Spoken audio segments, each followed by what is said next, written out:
Muito bom dia a todos. Mais uma vez, bem-vindos ao nosso museu e hoje temos o privilégio de ter connosco um convidado muito especial, o professor Bandeira. Isto porquê? Porque vamos falar sobre o ferreiro e o professor Bandeira vem precisamente de uma família de ferreiros e este núcleo foi constituído pelas peças que o professor Bandeira ofereceu ao nosso museu a 4 de junho de 1993. Vou então passar a palavra ao professor Bandeira, agradecendo desde já a sua presença.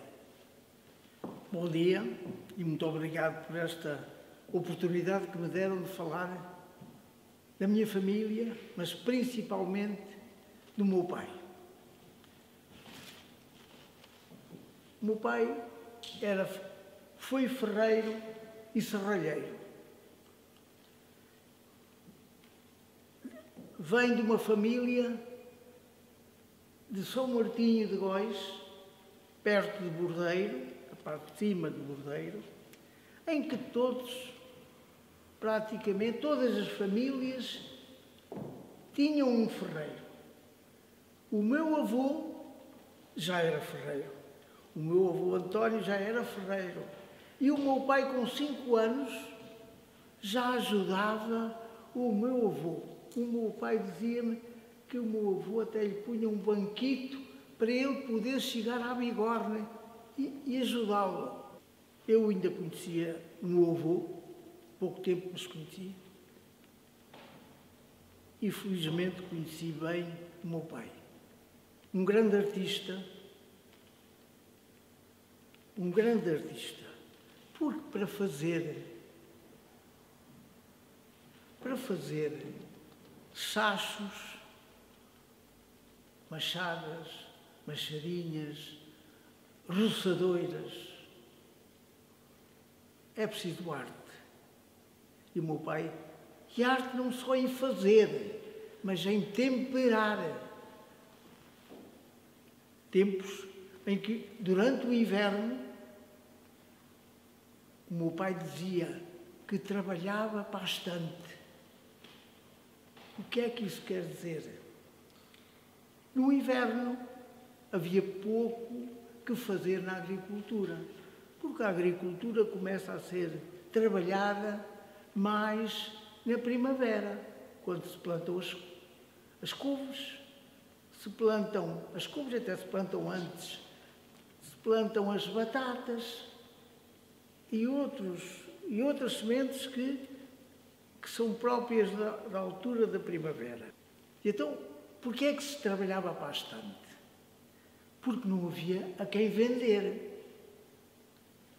E então, o que se fazia, sachos, roçadeiras e outras ferramentas para a agricultura, punham-se numa estante à espera que alguém quisesse comprar.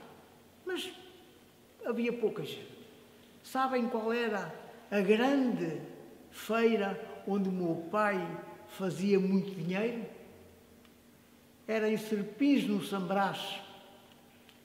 E então o meu pai levava todo o material que tinha, as ferramentas que já tinha fabricado. Eu recordo-me que as roçadeiras, cada uma custava 18 escudos. E o meu pai então tinha uma forma de fazer ver aos possíveis compradores como era a têmpera da roçadeira. Tinha uma barra de ferro, 1 metro, 1 metro e pouco. E então, quando o comprador se acercava do meu pai para comprar, o meu pai pegava na roçadeira e lhe dava uma pancada nessa barra de ferro. A barra de ferro ficava lá com um corte e a roçadeira não tinha nada. Claro.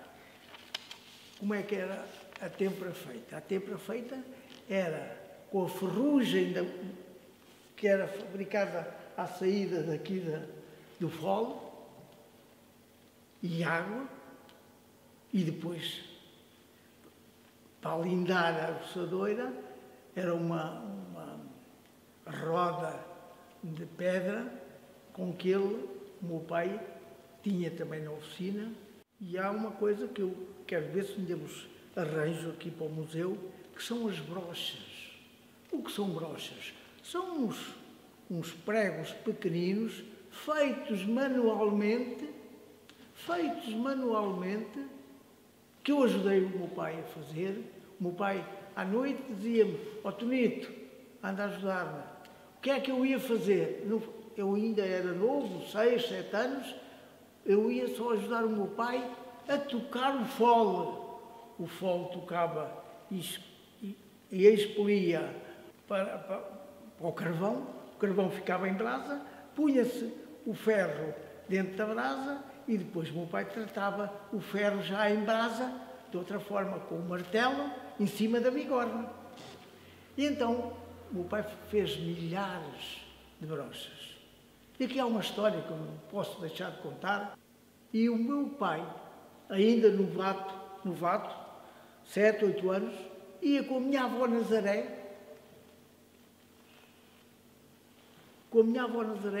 de São Martinho,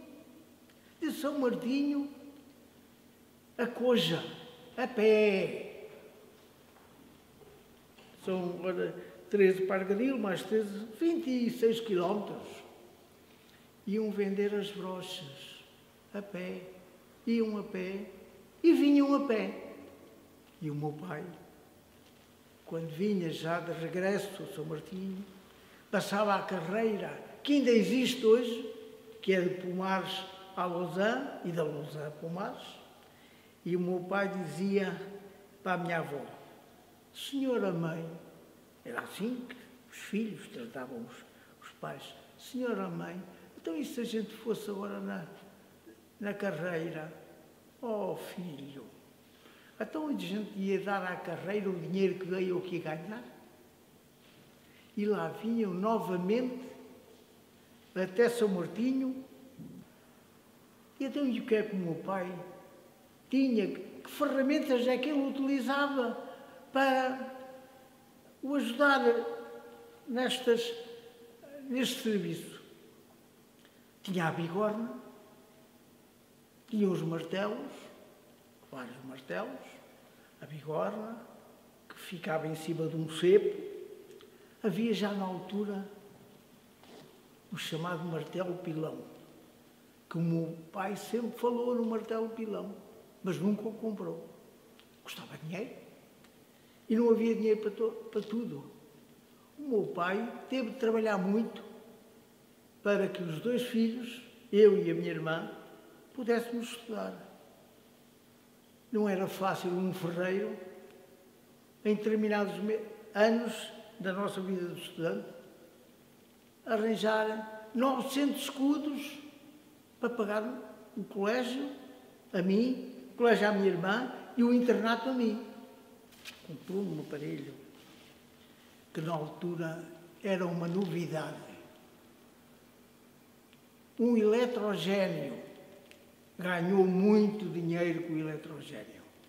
Nenhum ferreiro em Góis, no concelho de Góis, tinha eletrogénio. O que é o eletrogénio? É um aparelho com base força elétrica que preparava umas peças pequeninas para pôr nas roçadeiras, para pôr nos sachos, nas machadas, para lhe dar força, com ferro, aço.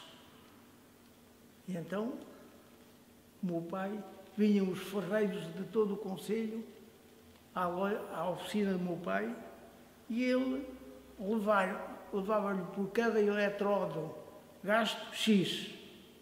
E com isso fez muito dinheiro. Só havia 2 eletrogénios no concelho. Era o do meu pai, que felizmente ainda o tenho em minha casa, e até há pouco tempo trabalhava, e o da Companhia do Papel de Góis. Vieram 2 da Alemanha.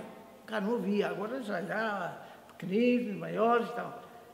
Isto, o que eu aqui transmiti,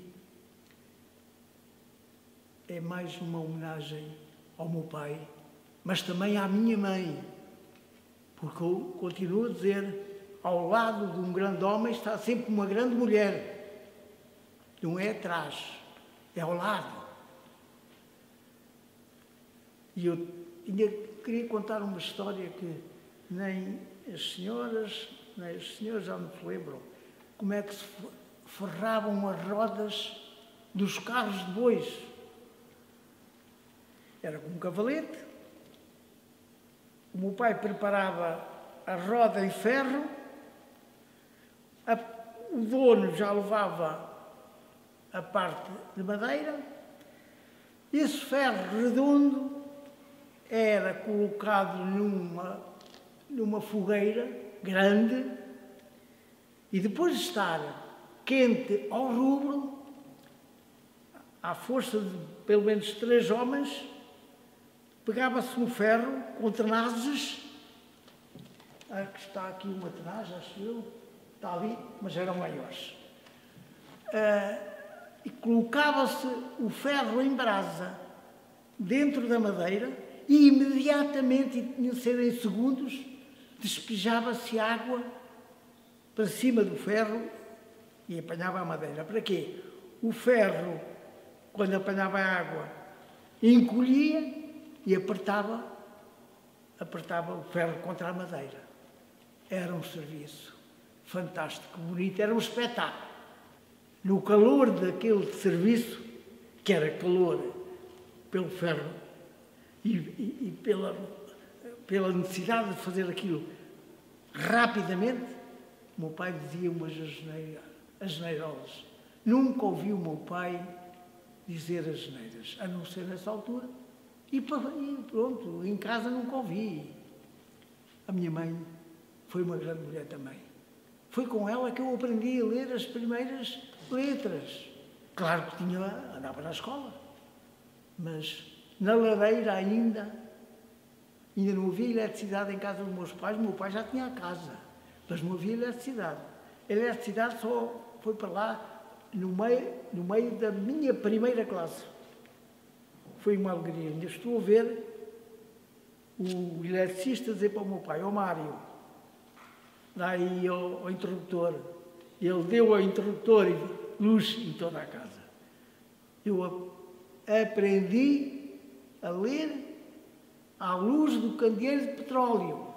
O meu pai era um ferreiro de 23 anos, veio para Góis, fez a oficina, falou a uma pessoa para o ajudar, que era esse tal Garcia, e começou a namorar a minha mãe, que era uma senhora bonita, com menos de 5 anos. E havia gente, olha, vejam lá, a Palmira ir casar agora com um ferreiro. Mas casou, viveram toda a vida felizes, com 2 filhos. Fantástico.